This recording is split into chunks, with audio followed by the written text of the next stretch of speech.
Maybe someday you will. You've come a long way.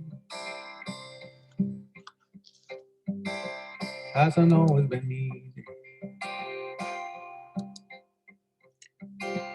I know it's been lonely. Lonely still. And when you feel ashamed because you took the blame for what happened all those years ago,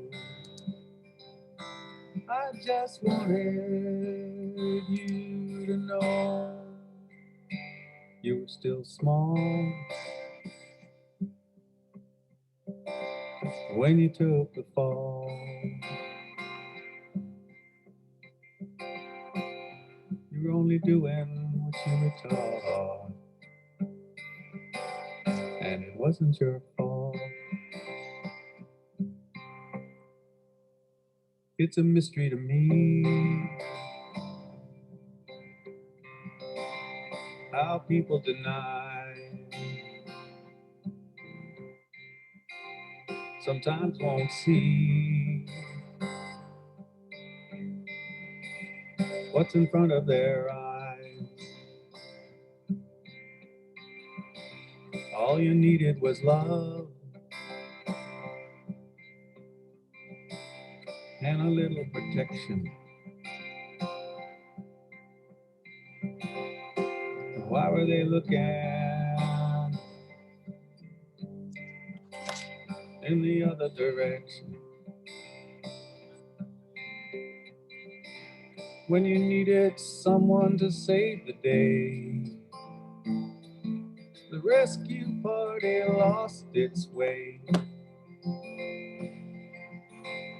and the guilty ones,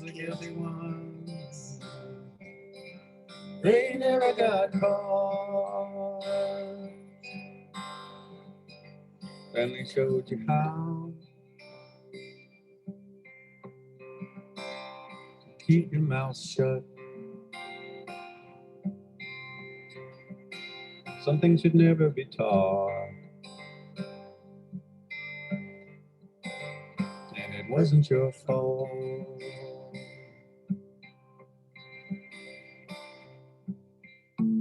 But some lies don't last, and some secrets don't keep. When you finally find the will to speak, you will receive what could never be bought. First time you believe that it wasn't your fault, you will receive what could never be bought. The day you believe that it wasn't your fault.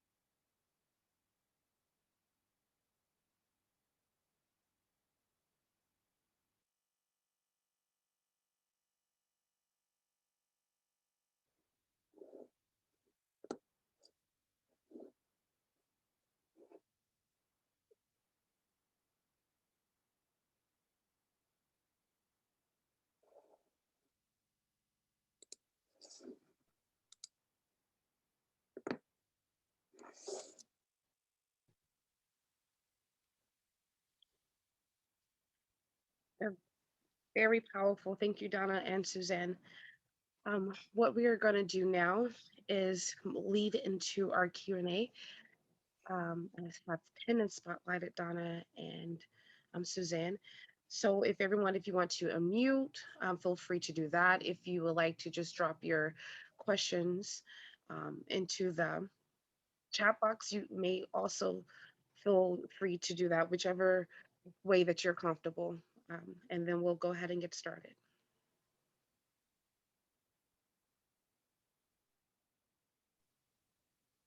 So I just want to say I am thrilled to see so many people here to watch the show, and thank you to the coalition for having us be here to premiere the film. And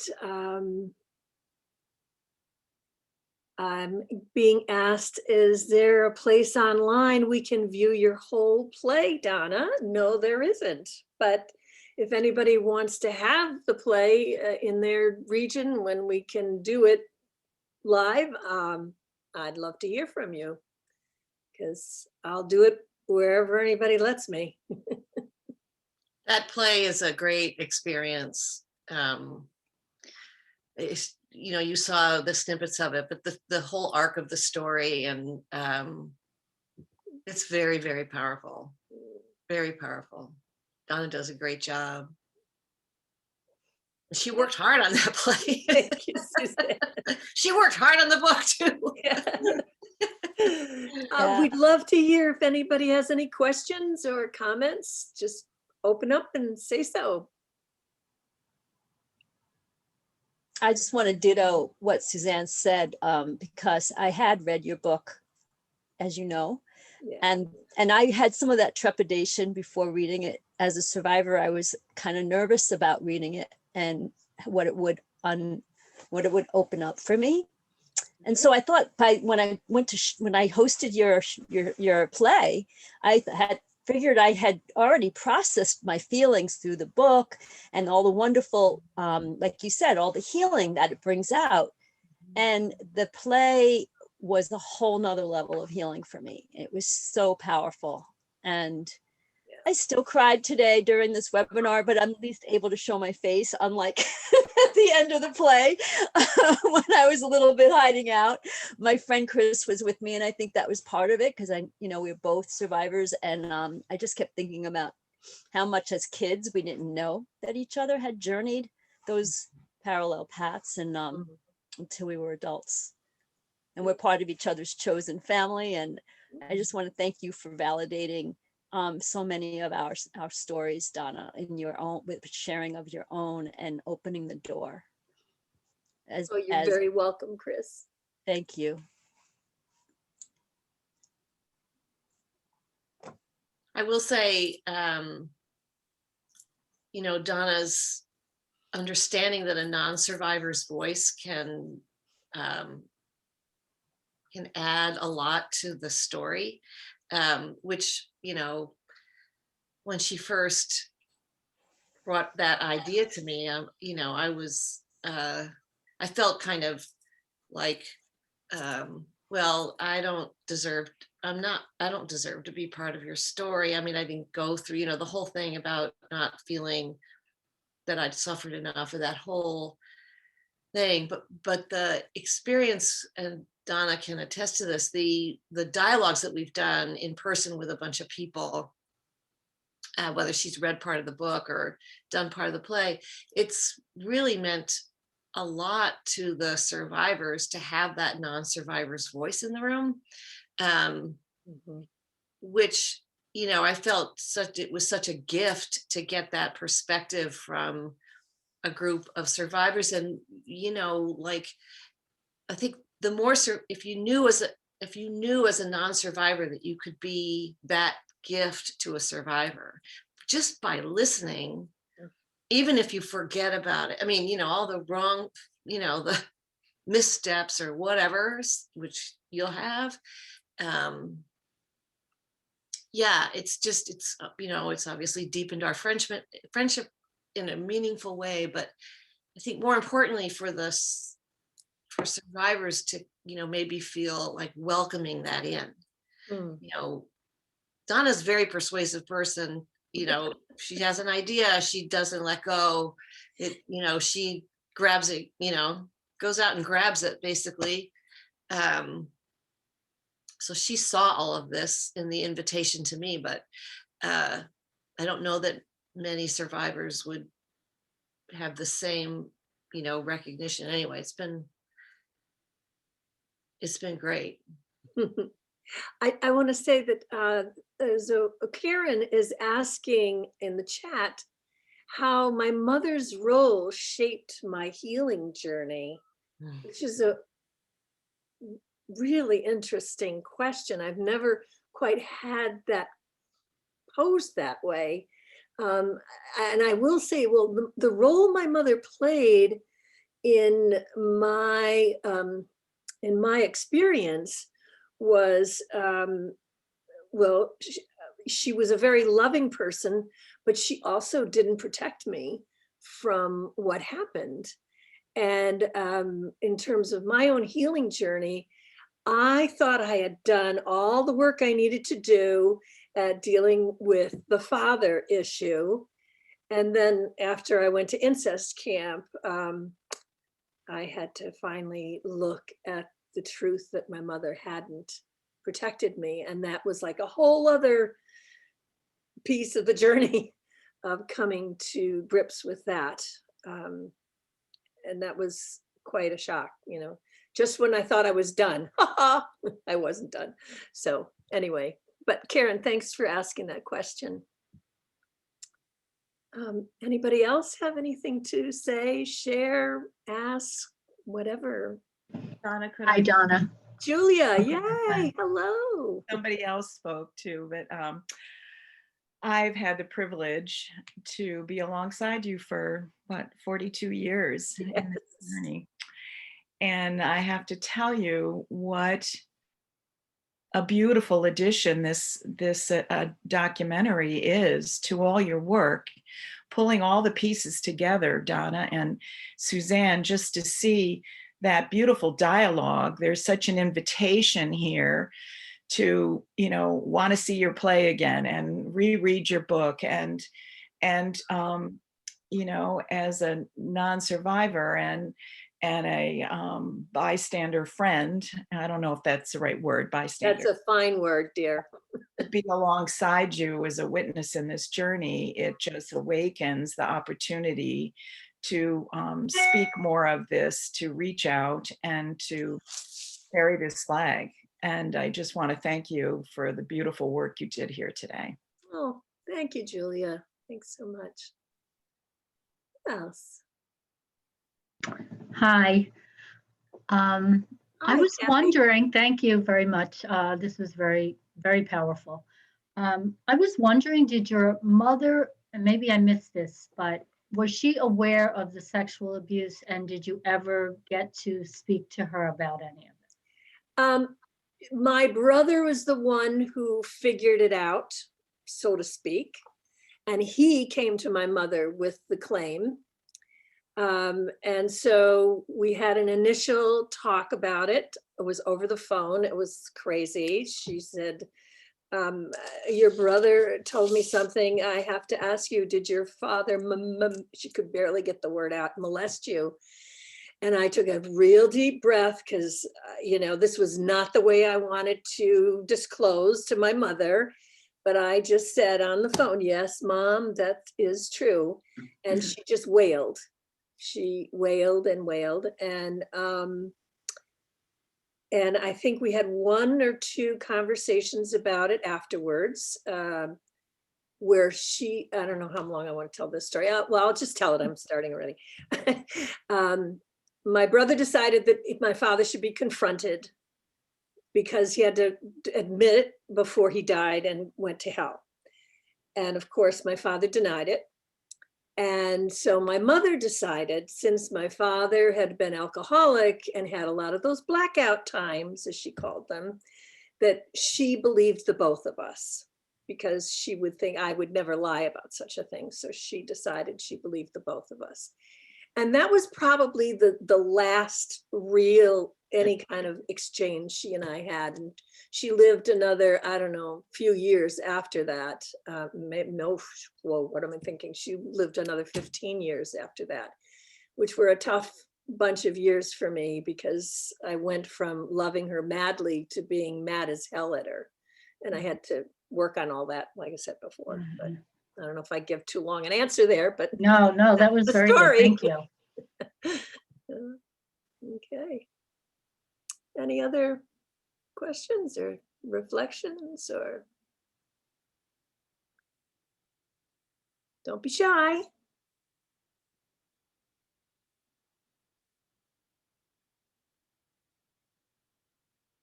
Can you talk a little bit, Donna, about how you've shared the play at like home, like residential schools?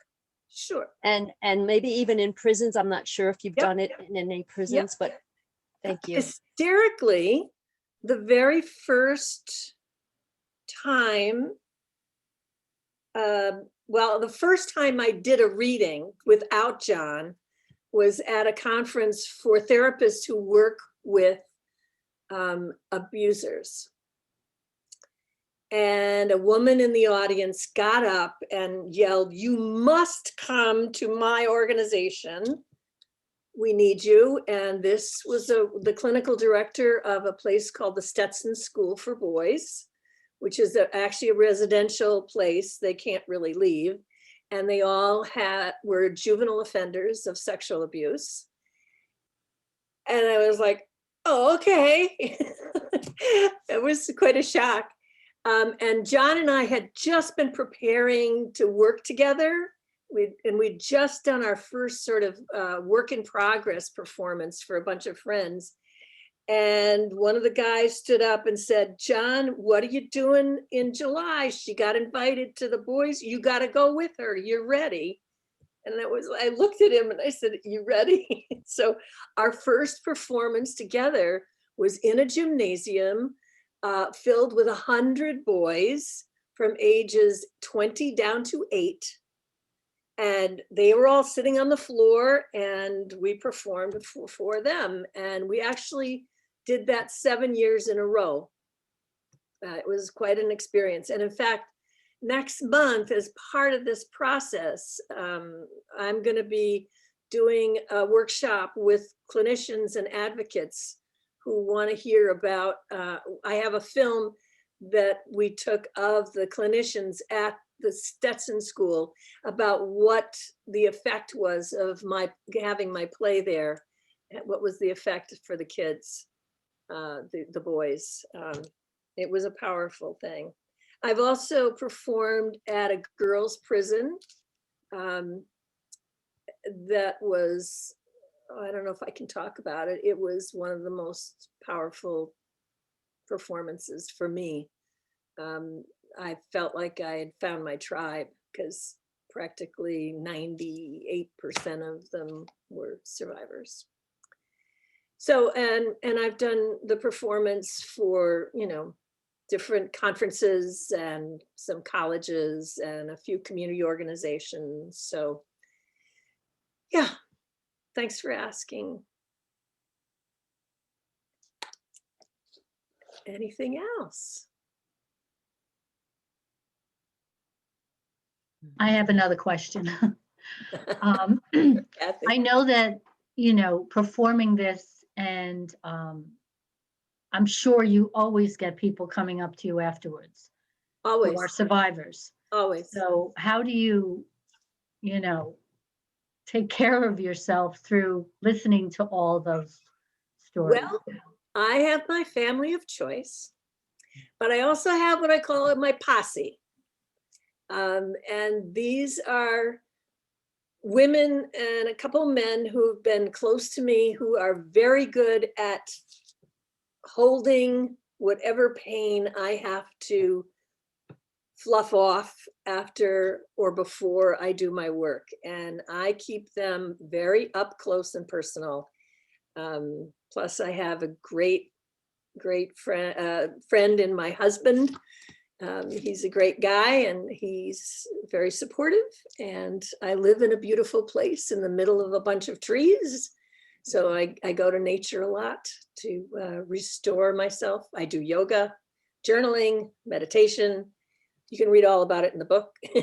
But thanks for asking, Kathy. Yeah, I do a lot. I am a self-care queen. I believe strongly in self-care when you're doing this kind of work. Yeah. Donna, I so appreciate that you are. And I loved when we first met and we talked about Ms. Costa sponsoring the play. You said, you made it very clear how that posse was part of the deal. Oh, yeah. And I saw it firsthand, just how powerfully brilliant I can't think of another way to describe it, just brilliant the way that you work with the folks that your posse, Thank you. and I'm sure Suzanne is part of that posse too. Oh, yeah. And I just noticed that Sarah from NISCASA put the registration link in the chat for the webinar that's coming up on the Stetson School for Boys screening. So Great. just making sure people see that. Sure.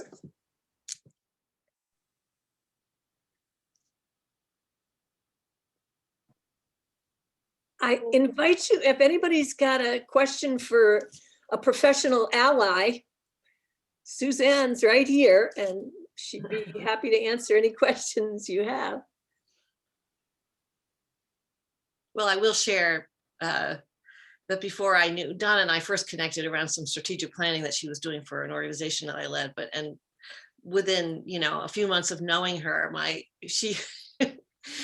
was just not knowing about the abuse or her background or anything about that, but her self-care routine is to die for. I mean, she has brought that into her life in such a purposeful way. It's very admirable. And, it's worth noting that to yourself, how important you are and how deserving of the care and how healing the care can be.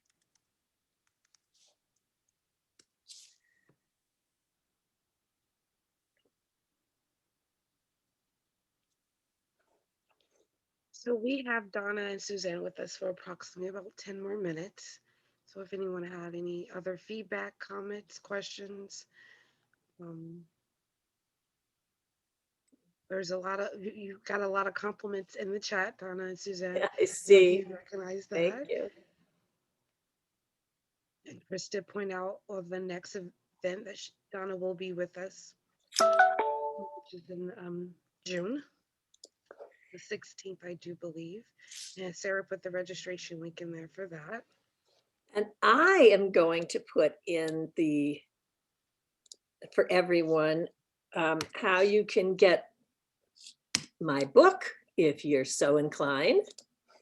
And also, if you would like to contact me, I can't believe how I can just maneuver through this stuff with this Zooming thing. It's amazing. So if you'd like to contact me, there's the link. I'd love to hear from anybody who'd like to be in touch about anything.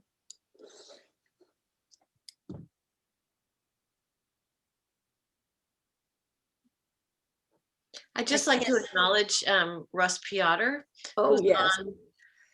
on the call with us. Russ did all the producing of the segment, working until midnight last night to get everything ready, but he's been an extraordinary gift to the project, and we're so very grateful that he was moved enough to dedicate so much time. And he's a PBS guy, so he's lived in that world as a professional. Well, and I'm going to tell a 90-second story about Russ Piotr. So he ran the PBS station here in Western Mass for like 400 years.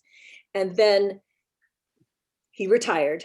And 4 years ago is when my book came out. And I said to him, I had breakfast or lunch with him. And I said, Russ, I know you retired, but I really want you to interview me on PBS, the local station, because you know me and I want people who know me to talk to me publicly. And he said, no, I think there should be a 30-minute piece about this. It's too important to just be talked about. And little did he know, he'd end up being my producer, and he ended up being the editor, and he filmed all the pieces that we did in my living room. Mhm. And Northampton Open Media did all of the pieces from the reading.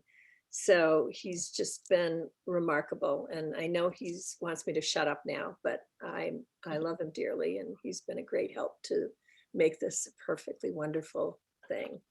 And all of you out there, if you want to have this performance and this dialogue for your organization, please do get in touch, because I'd love to see this happen again. Yeah. And again, and again.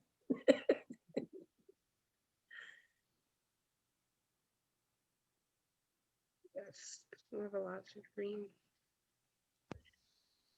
I'd like to thank Donna and Suzanne for joining us. It was great, very powerful.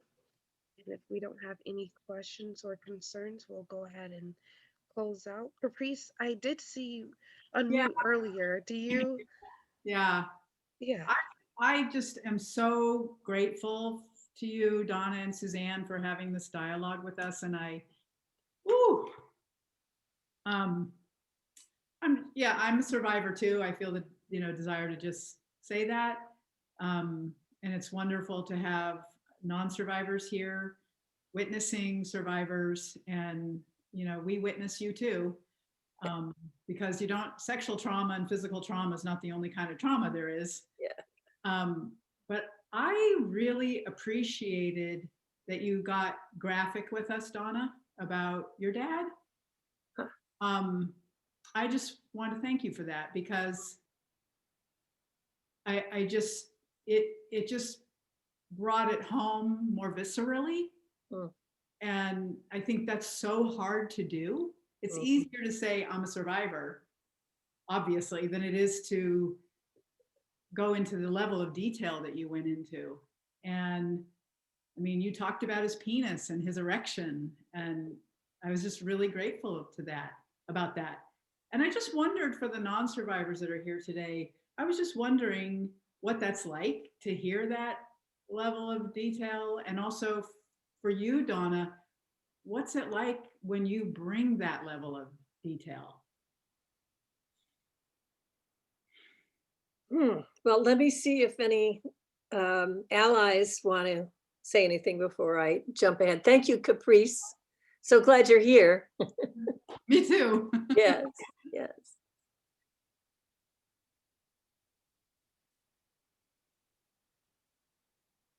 All right, so I will just say, I want to say I always, it made it easier for me to first write it and write it out a lot. I've done much more writing than the book and the play. You can multiply that by 100 times probably, the amount of writing I've done, but writing it really helped.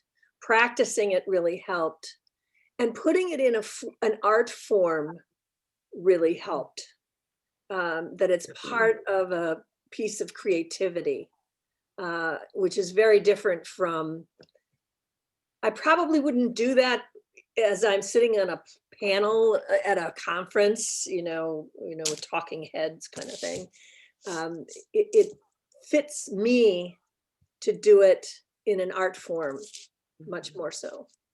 So, does that answer your question? Yeah, completely. I got it. Yeah, and Great. I agree. It's easier if it's been written. Yeah.